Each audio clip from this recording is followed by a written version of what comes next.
Lil Kim went to federal prison, filed for bankruptcy owing more than $4 million, and watched her own mansion get scheduled for auction with an opening bid of $100. And through all of it, one thing never changed. Her first album has sold 2 million copies since 1996, and it still sells today. She wrote those songs.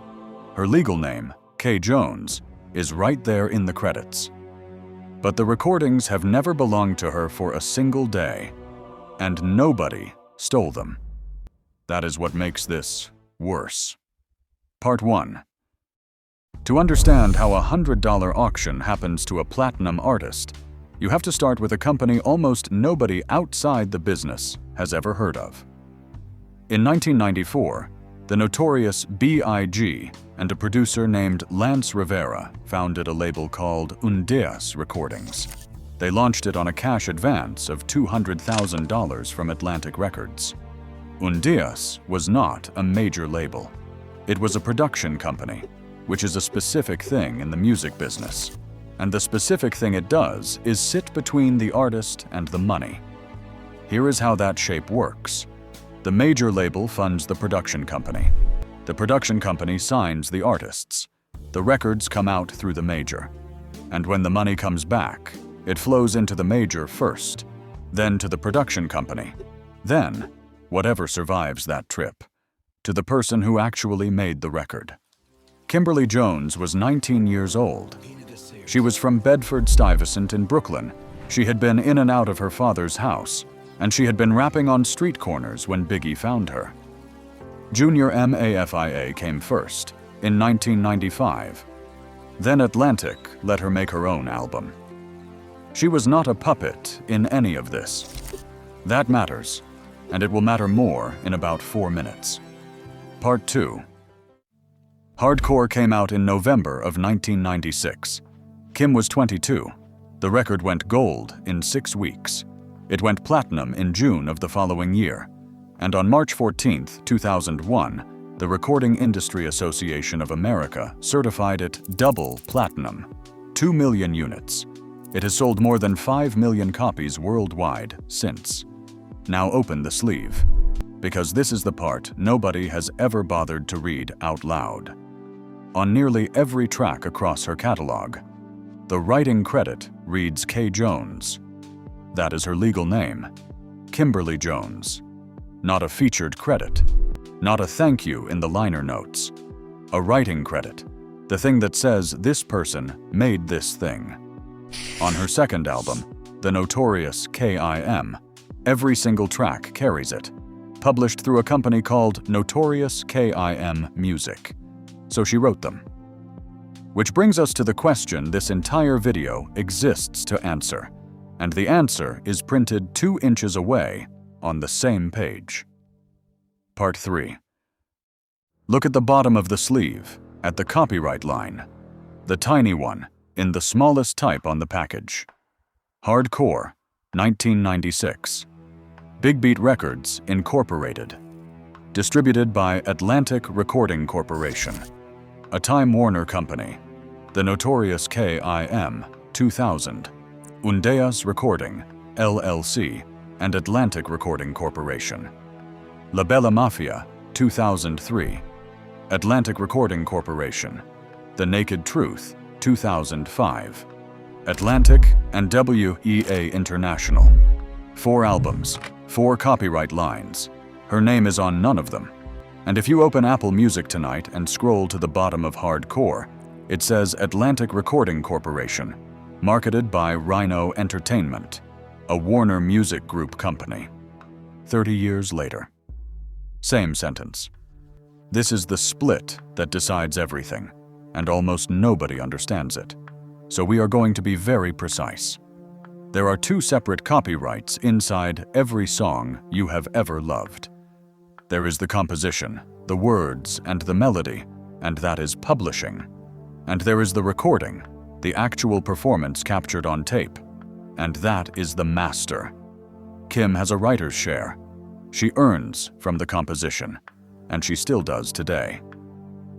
What she has never owned, not for one day in 30 years, is the master recording, The thing you actually press play on. The thing that streams. And here is the number that tells you the scale of it. Rolling Stone, 1998, in a profile of Lance Rivera, wrote it in plain English. Junior MAFIA and platinum rapper Lil Kim, quote, have grossed more than $15 million for Undeas' venture partner, Atlantic. $15 million for Atlantic. In that same article, Rivera, the man who ran the production company, was complaining that he was being cut out too. So follow the chain. $15 million goes to the major. The production company says it never saw it. And at the very end of that line stands the 22-year-old who wrote the words. Part 4. You do not have to take our word for any of this. She said it herself. Years later, in an interview with the radio host T.T. Torres, Kim explained why she walked away from Atlantic Records. Her words. She wanted to venture out and become her own boss, her own businesswoman, and move units on her own. So that, quote, I can finally start making some real money. Finally. Read that word again. This is a woman with 3 platinum-tier albums saying that leaving her label was the first step toward real money. Not that she wanted more money, that she wanted to start. And we should be fair here, because this is where most videos about Lil Kim get lazy and start pointing at Diddy. So let us settle it. Diddy never signed her. Kim has said publicly that Biggie brought her to him and he passed, because he did not think a woman who looked like her could sell rap records. She was an Atlantic artist through a production company. Whatever else Diddy did, he did not own her masters, because he never had them. The machine that took her money was not a person. It was a copyright line in 6-point type. It was legal, it was standard, and it is still running. Part 5. In 2001, there was a shootout outside the Hot 97 radio station in Manhattan. Kim was questioned by a federal grand jury about who was there.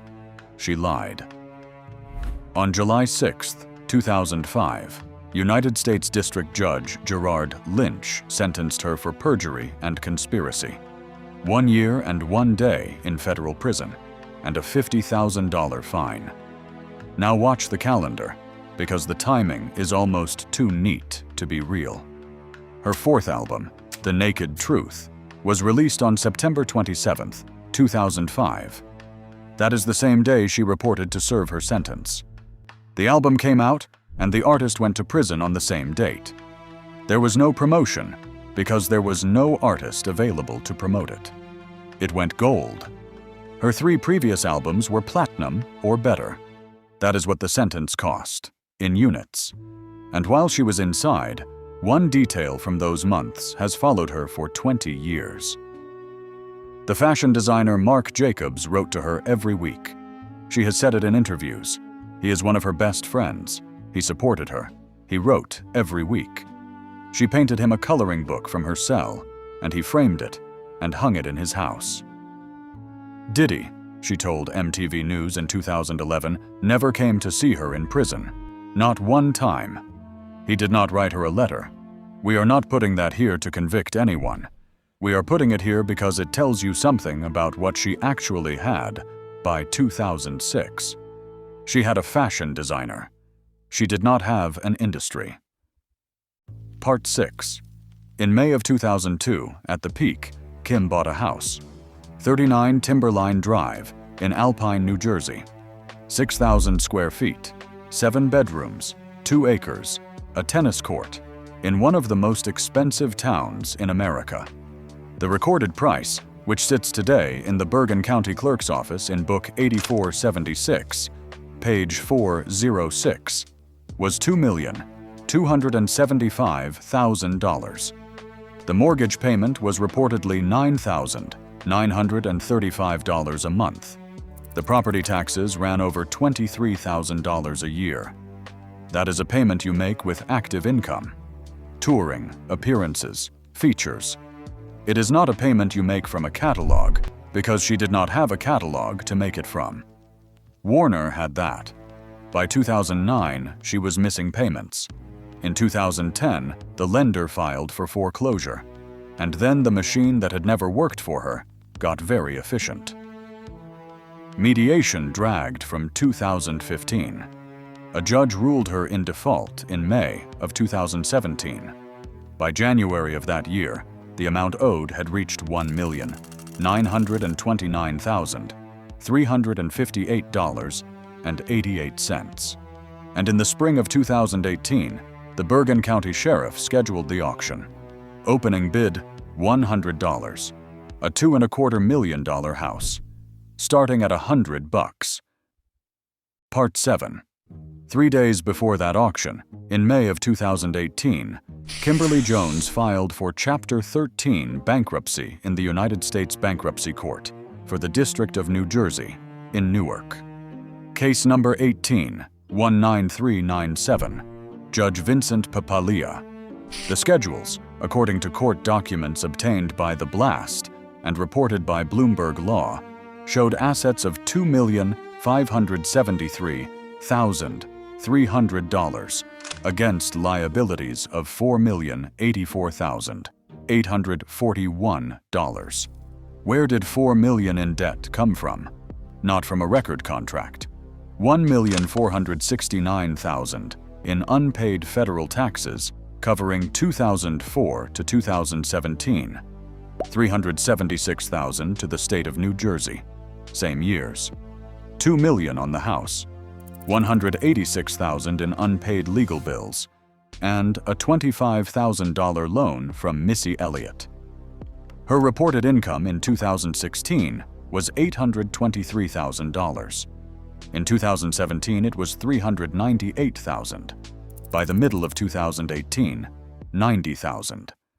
And then the trustee filed an objection, and it contains the single most brutal sentence in this entire story. The court's own words. Based upon Ms. Jones's own schedules, she is clearly ineligible to be a Chapter 13 debtor, with secured and unsecured debt each exceeding $2 million. Read that slowly. Chapter 13 is the bankruptcy for ordinary people. There are limits on how much you can owe and still use it. Lil Kim owed too much to qualify for the bankruptcy that broke people use. In June of 2019, she moved to dismiss her own case. It was dismissed that July. No discharge, nothing forgiven. She just left, with all of it still on her back. Part 8. So here is where we tell you what happened to the house. She kept it. She got a loan modification, brought the mortgage current, and the auction never happened. And if you pull the Bergen County property record today, the owner of 39 Timberline Drive, Alpine, New Jersey, is listed as Jones, Kimberly. It is assessed at just over $3 million. She has been there since 2002. She fought a bank for 9 years, and she won. Almost nobody knows that, because the $100 auction made headlines and the ending did not. But she was still paying.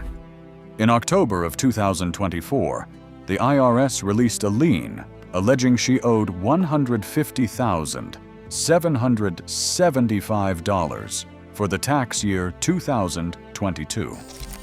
That came 2 years after separate liens totaling roughly $1 million were released. Now put one more thing beside it, and we want to be careful here, because this is not an accusation of anyone. In March of 2025, the estate of the notorious Big sold roughly half of itself to Primary Wave. The Wall Street Journal put the value at around $200 million. His mother, Voletta Wallace, signed off on it weeks before she died. Biggie co-wrote Hardcore.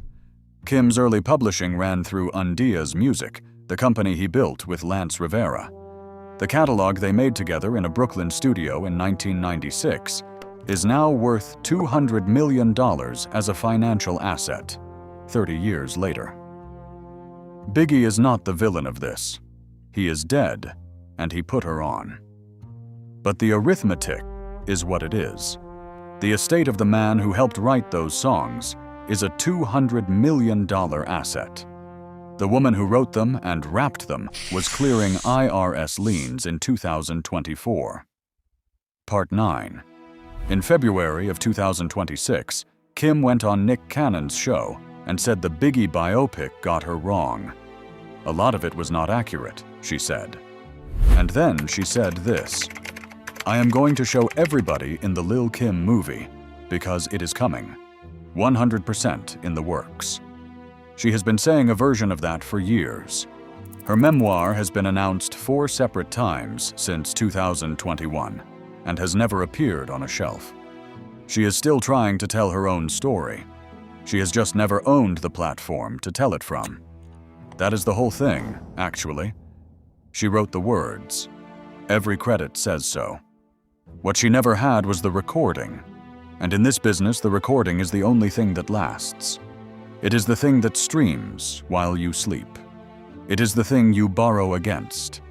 It is the thing that is still there when you are 45, and the phone stops ringing, and the mortgage is due on the 5th. Kim had a writer's share and a tax bill. Warner had the masters. Nobody committed a crime. She made the records the whole world knows. Other people made very sure they owned them. If the money story behind the music is what you came for, and not the gossip, you already know where the rest of them are.